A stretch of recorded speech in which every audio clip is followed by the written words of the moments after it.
Last night I posted this picture up on Instagram, and I'm personally really proud of this.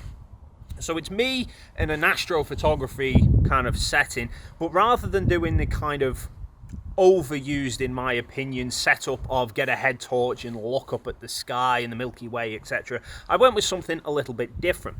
So I used this Lume Cube light panel, and I got more of a kind of sci-fi kind of looking shot. However, having got home and edited it up on the computer, etc., and had a proper look at it, I've had a bit of an idea of taking that same concept and creating more of a new thumbnail for me and my channel. Now, it's another clear night tonight, so I've decided to come back up to the same spot so I can do this new idea for a photo, and hopefully I'm going to kind of show you what I'm doing in the process. So first things first, let's go and look at where I'm shooting the picture.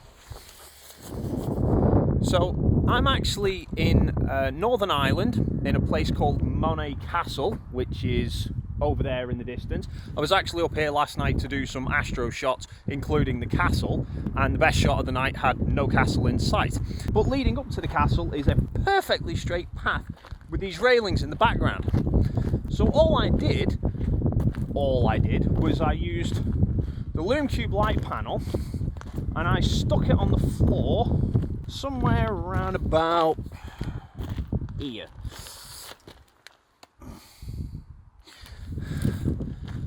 And then I walked all the way back, and you can kind of just see in the background there that the light is very, very faint. It's throwing a little bit of light out. In fact, I think it's fallen over. You know, they say never work with animals or kids. Well, in my case, it's animals, kids, or just anything.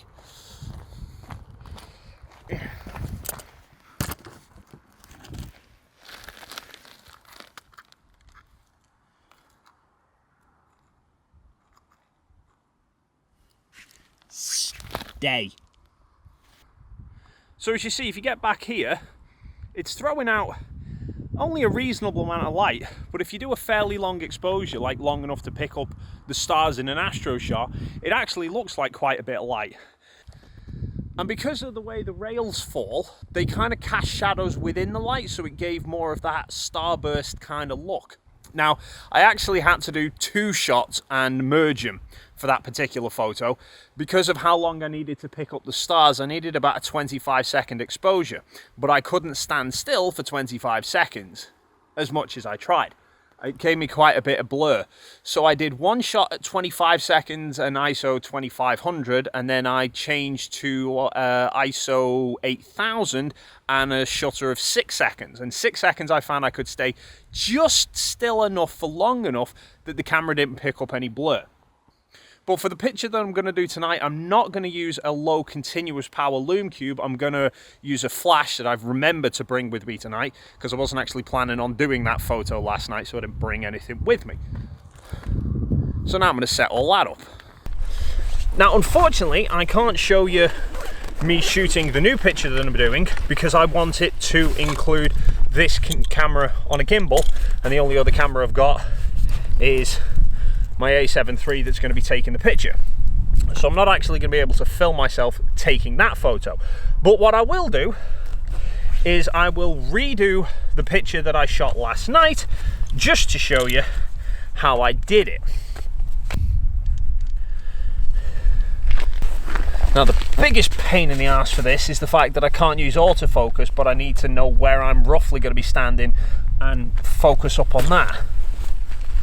So I'm going to take the cube down to roughly where I'm going to be standing, so that I have something that I can pre-focus on with the camera. Then I need to move the Lume Cube further away to where it's supposed to be. Then I need to come back here and set the camera off on a 10-second timer, and then run back to hopefully what is the right spot for where the Lume Cube was and where the camera's pre-focused. Does that make sense? Let's give it a go.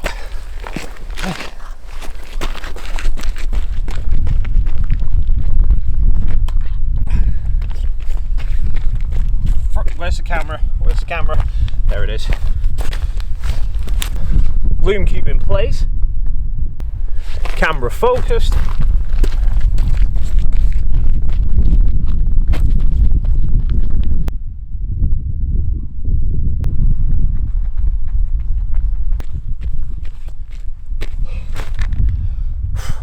right panel moved.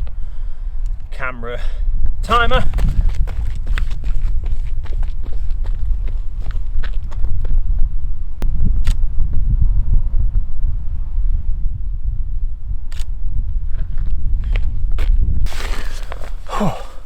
Okay, slight flaw with this shot was that I forgot to turn the phone light off that is lighting me up here, and my camera screen's flipped up as well, so it was all throwing light down that way, so it's kind of lit the foreground that shouldn't have happened. Now, had I not been a complete idiot, the photo would have looked more like this straight out of camera.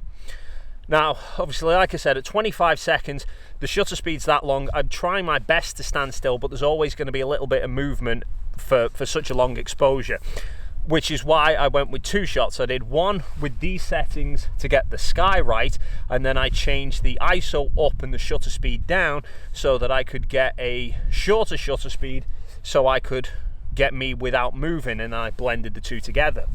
But I'm not going to do that tonight, because tonight the photo that I want is me holding a gimbal out, and I don't think I'm going to be able to hold that steady for a half a second, much less a bloody second, which is why I've remembered to bring a speed light and a radio trigger. So hopefully the plan is to just have a 25-second long exposure with just picking up the ambient light of the sky, and then this is going to fire at the very end to light me up. But unfortunately, like I said, I can't show you all this happening because I need this camera to be in the picture. So I'm going to have to end the video here, and hopefully if this whole project's worked, the finished picture should be coming up on your screen at the very end. But that's it for this video, guys. As always, if you have any questions or queries, the comment box is down below. While you're down there, if you haven't already, please consider hitting the subscribe button, and there is also a link to my Patreon account if you'd like to go and support the channel through there. But thank you so much for stopping by, and hopefully I'll see you in the next video.